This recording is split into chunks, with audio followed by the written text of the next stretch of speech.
Years ago, I was at Stephen Redding's, one of his gatherings in his beautiful spot. And I got into a very vigorous discussion with a friend of mine who's an avowed non-dualist. That means that the subtle realm of angels, gods, masters, psychics, you name it, we're all irrelevant to him. And he's very adamant about it, that that's all a waste of time. And I said that it's true that one could get trapped in it, but if one could use it properly, it was useful. So we ended up our discussion, which took well over an hour, with like a sign, like it's just a lens. And I wanted to talk about that today. I want to touch upon our attachments to the physical lens, traditions, teachers, teachings, philosophies, methods, et cetera, on the physical plane. But I want to spend most of my time with the subtle plane. I'm going to use the term guru a lot in this talk. And I want to make clear that for the purposes of this talk, guru is not reflective of any particular person or embodiment. It is not reflective even of the tradition of gurus in form. In a channeled state, the guru said, guru is the guiding spirit of all that is. And I want to use it in that term. So all of us are connected in this framework to guru, because guru is literally the guiding spirit of the entire universe. No matter what tradition you're in, no matter what teaching you're doing, whatever inner guidance you feel, that's really the work of the inner guru, which is God. So that I just make that clear. So the issue of, I think, for the attachment on the spiritual path is one of the core issues that we have to deal with. And there are mountains and mountains of books and talks given about attachment.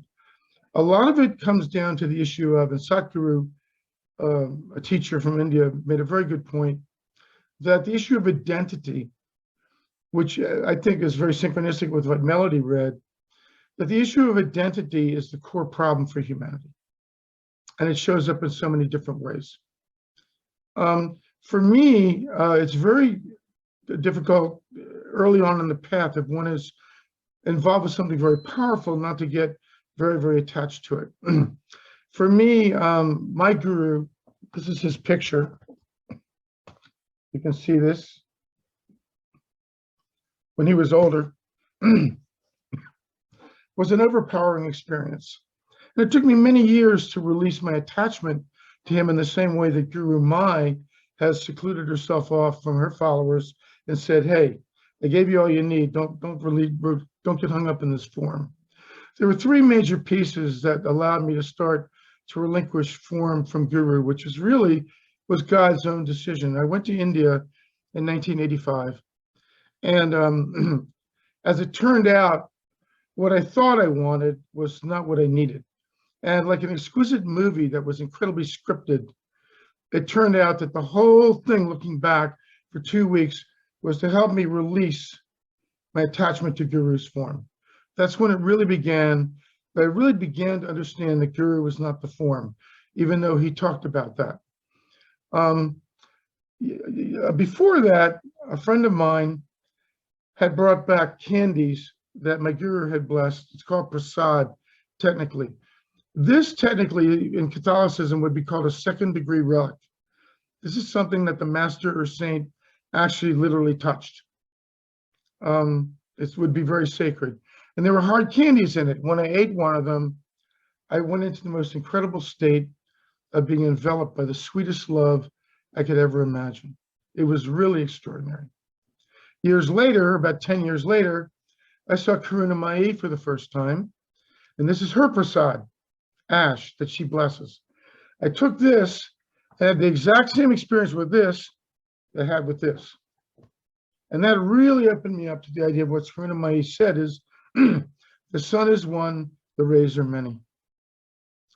Around the same time, the guru began channeling through my friend Gary Schoenberg. But Baba, as we affectionately called him, said he was not any particular guru, but was a composite of all guru frequencies. And we'll get that in a minute. And I got into an argument. I was so excited about this process of the guru energy being so present in a little row home in at Overbrook. So I saw a young monk of Ananda Marga, the group that I'd been with, which I was now no longer really functioning a part of. We got into this virulent argument that no, Baba Ananda Murti was the guru and blah, blah, blah, blah, blah. And I was pretty shook up. Well, we had a channeling a couple of days later, and I asked Baba about this, and he said one of the most important things I ever learned about this. He said, when one wears a shoe and the shoe wears out, one does not grieve or moan or feel tragically about the shoe. One leaves the shoe behind and gets another shoe and moves on the journey with another shoe. And this process can have many times. He said, this issue of form, he said, has been a very big problem for humanity for a very, very long time. What I've seen in my own life is that there have been many shoes that have come my way as I've released attachment to any one particular tradition, any one particular way. 5 years with Abraham, 7 years with Mihail, 12 years with Viwamas, now with the entities of light. I've had these Bruno Groening, 5 years with Bruno. Various shoes come along like waves on the ocean. They rise, they fall, and when their time is done for me, another shoe comes its way. So that was like really important to me, and I think it really fits with the song of Billy Jonas and the star that Hannelore has that I think Circle gets very well, which is that it's all portals into one thing. Where I think we run into a trickier problem is with the subtle realm, the realm of angels, masters, guides, psychics, past these kinds of things. And I think it's not quite so clear, and maybe for some, but that's where I really wanted to focus on with this talk. And so 4 questions arose to me about the subtle realm. The first is, in terms of this concept of identity, how real is it? How real is the identity of these beings on the other side? 2, if identity is not the way we think it is, or it's not real the way we think it is, what is going on? 3rd, of what usefulness is it? And 4th, why are we talking about this to begin with, besides how many angels can dance on the head of a pin? So the first thing is I'd like to look at angels just as an example of how we might question the realness of identity. In the West, angels have become a tradition that's passed down, although in various religions, they are not quite the same, but we have this exquisite construct and technology of angels. There's seraphim, and there's archangels, and there's cherubim, and there's this and that and the other. And people see Archangel Michael standing behind them, and they see their angels putting wings around them, and they're very, very, very real. If they're so real, and this cosmology is so the way it is, how come it does not present in Buddhism and in Hinduism and a lot of other various traditions? What's going on?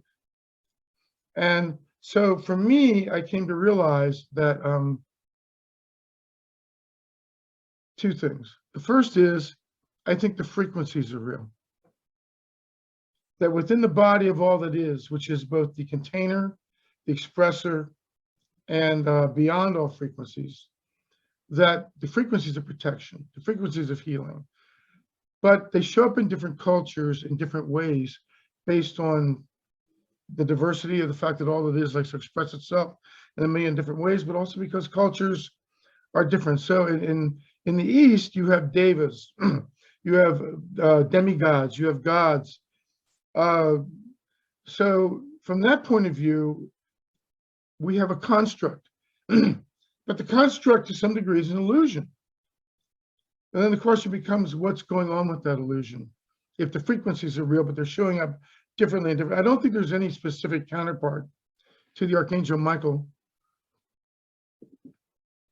in Hinduism or Buddhism. But Kuan Yin is very similar to Mary. And Ganesh is actually very similar to Mary. So the issue then becomes, I think the biggest issue I've seen is that God is a shapeshifter. And so the same energies can show up for different people in different forms. Now, I don't know what the technology is on the other side as to what fully is going on with the subtle beings. I'm just dealing with how they relate to us on Earth. But this issue of a shapeshifter is very present in this book, which we all know, Course in Miracles. Very, very interesting expression from the subtle realm. This book, this revelation, whatever you want to call it, is form-fitted for a Western society that is highly intellectually oriented, that its basis is Christianity, and its foundational theology is Trinitarianism, that Father, Son, Holy Spirit. What is fascinating about this book, this expression, is that the ostensible author of the book, who claims to be Jesus, and there's a certain authority in the vibration, which we'll get to in a second, uses a philosophy that the person on earth, Jesus, never really used, articulated, taught, and most of the references to in the Bible are either what we call interpolations, which are add-ons later on, or are just the beliefs, particularly in the Gospel of John, where there's one passage that was snuck in there that I don't think Jesus ever really taught. So all of a sudden we have a whole thing from Jesus, from something that on earth most scholars feel, who are more progressive scholars feel, was not really something, it's a very more late development in Christianity.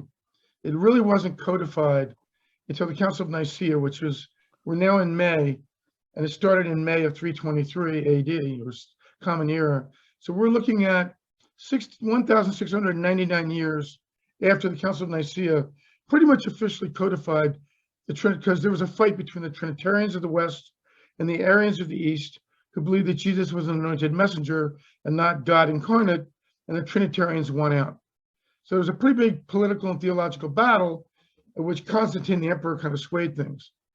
Whoever authored this is well aware that Trinitarianism is the basis of Christianity in the West, and uses it to its own advantage. But at the same time, the author of this text inverts and subverts that philosophy by contradicting the doctrine of the singularity of Jesus and some other things. So it's form-fitted. It's really quite an amazing thing. And whoever wrote this, and we know who wrote it, because in Conversation with God, Neil Donald Walsh says, I think the Course in Miracles said something like that, and God says, yes, I know, I wrote it. And if you're very attached to this particular form, and you read that, you might go a little ballistic. But so it's amazing how this is form-fitted. When Paul started channeling Mihail, what was interesting to me when I look back is the very early Mihail teachings is Mihail, who we thought of as an angel, identified himself very strictly in terms of identity. He was a teaching aspect of the Archangel Michael. He was a fractal of the Archangel Michael, and almost all his teachings were about identity issues, how thought creates reality, about manifestation. He was all within the personality construct. But as we began to evolve, Mihail began to evolve. And Mihail began to lose his identity issues, and really started just proclaiming himself as unity itself. There was one channeling where Mihail once said, I have been present in every master that has ever lived. So he was just dropping the clothes of identity. So then the question becomes, again, is how real is it, or how much is spirit shape-shifting itself to fit what everybody needs at what exact moment? We look at our deceased loved ones who come to us from the other side. Well, we know them because they present themselves as we knew them in this life. But if we've had dozens of lives with them, why don't they come to us 10 lives ago? There would be no reference. We wouldn't know what was going on. So it's interesting from even from that point of view, they are shape-shifting themselves so that we can identify and understand them. So this idea of frequency, this idea of shape-shifting really came home to me in the second half of the session I had with Gary, where the conversation about the shoe took place. And in this particular, Gary did a transmission of divine energy, which now many people can do. Susan DiLorenzo and Sharon Christofalo and many people can do, but Gary was one of the first. And as this incredible transmission of divine energy started to flow, all of a sudden I saw this incredibly giant, beautiful, brilliant orb of light. It was vast and almost boundless. And within it were almost all the masters who had ever been, who were ever now, and would ever be. All their frequencies were contained in this glowing orb of light. It was really quite extraordinary. It was brilliant. And all of a sudden, out of the glowing orb of light, there came a violet ray that hit me in my heart. It was full of love, and I could feel it as this vibration. And it said, and a voice said to me, this is the Ananda Murti vibration. This is the one that was given to you. It was just exquisitely beautiful. And it brought home this idea of composite frequencies. That guru, what we call guru, is a composite frequency and not any one particular identification. We look at Abraham. Abraham is a collection of consciousnesses. What's going on with that? There's not even any singular identity going on there. So if we look at the idea of frequency, and one other thing about A Course in Miracles, and we get to this idea of frequency. What makes this book so powerful? It's guru in book form. It carries the frequency of the authority of the guiding spirit of all that is. We have many books in this world that are this thick, and they don't have anywhere near the impact or power that this book does. It is the frequency or the vibration encoded in the book that is what makes the teaching so powerful, and not the words themselves. As Baba said, words are just the envelope for the frequency. So if that's what's really going on, frequency and shape shifting to meet the need of any person at any one time, then the issue becomes, what is the usefulness of the subtle realm? Why is it there? As again, I can't speak for what goes on the other side. For all I know, there is no identity on the other side until somebody needs it and it comes forth. I read in Sedona magazine one time that a minor goddess said, I've been in nirvana for 10,000 years and you drew me out of it. What do you need? So is there some way in which I've always felt that the angels and masters know who they are and we don't. And that's the only real difference between us. So they can merge back and be the ocean, or they can come forward and be the wave. And they can do it even to the point where you can see the angel or the master standing in front of you or behind you. There's a miraculous thing going on here. I think for us, the reason why the subtle realm is important, and not just to be in a total non-dual stance, which I think most human beings have a hard time with, is that we need reference points. It is very hard for humans to relate to the all without some reference point to relate to, some a frequency. So for Christians, it's Jesus. For Buddhists, it's Buddha. For it's Allah, it's Muhammad. Whether it's angels, masters, teachers, guides, whatever it is, we seem to need these reference points. Without them, we feel a little bit lost. The problem I see is when we get too hung up on the reference point themselves. I need to look at something really quick. Oh, good. I think that's the primary purpose of this, and why, therefore, we see so many different forms and so many different societies and different cultures and so many different names coming from the subtle. But I want to deal with this issue of frequency real quickly in another way, which gets to the fact that what really are these frequencies in terms of who we are?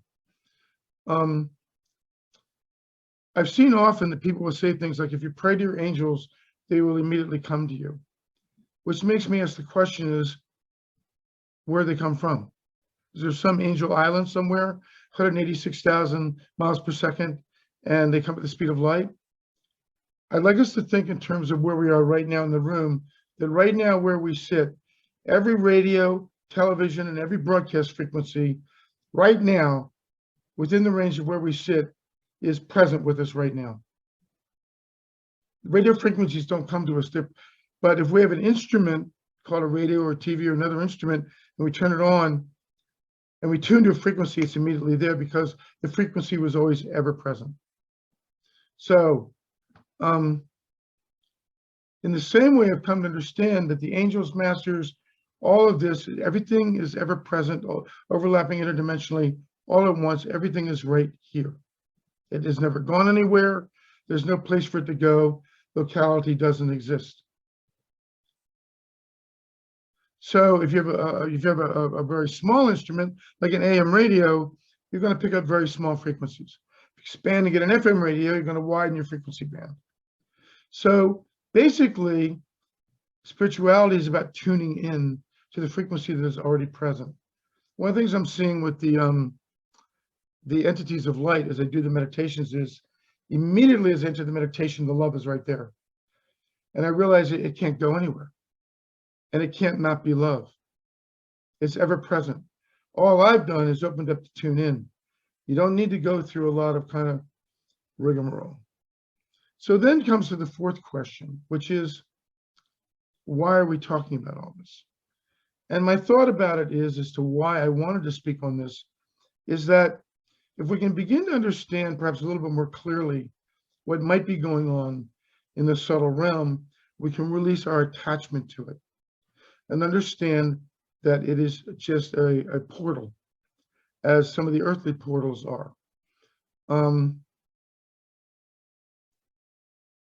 So if we, there's a way in which attaching ourselves too much to a particular channel, a particular teaching, a particular energy, a particular angel can cause constriction. I see this also in too much over-reliance on psychics and mediums, where we are looking to, we find an attachment identity of the other. And also, we look a lot for signs and wonders. And so I look on Facebook, and every other week there's a new portal or a new ascension or a new activation. And I think sometimes that just clutters everything up. And so I think what's important is to understand these things, as brilliant as they are not the thing itself. There's a spaciousness beyond. Lately, what's interesting to me is I've been working mostly with the entities of light. And through a dual tool, which is the entities of light, they have freed me up enough to be much more non-dual. So sometimes I feel that my head is too cluttered with what Sam Shelley would call head trash, and I'll just drop it all. And I'll just be right now with what is. I am right now with this, as Jeff P. would call it. And so from that point of view, there's a freedom in not being bound to any particular expression, whether it be a physical expression or a subtle expression. I'll end this with two dreams I had. In 1974, I had a major dream with Anandamurti. And I had been having a lot of problems with Ananda Marga and the strictness of it, and I wanted to get away from it. And in the dream, he wouldn't let me get away. And he put me on his lap, and he said, I am your guru, I am your Christ, I am your savior. I woke up in the most ecstatic, which is very usual for me with these dreams, with the most awe-inspiring bliss. It was unreal. In 1992, I was having a lot of problems after Baba died, and Neem Karoli Baba appeared in the dream. And at the end of the dream, he looked at me in the most powerful way and said, whatever you have, whatever you need, you bring it to me. And I woke up with my third chakra on fire, swimming in bliss. Well, the early days I would be confused. Wait a minute, which one was it? Is it Anandamurti? Who is it? Which is the real one? By that time, I had matured enough to understand that source energy, which is the guru, knew that I was having problems with a particular form and couldn't take the God energy in through that form. So what did it do? Switch forms. No big deal. There is, I got from Jesus channeling one time, make the extraordinary ordinary. It's not a big deal to God, and it should not be a big deal to us. Any detachment to any of these forms. What the thing that we're looking for is beyond all of that. It's only just a lens.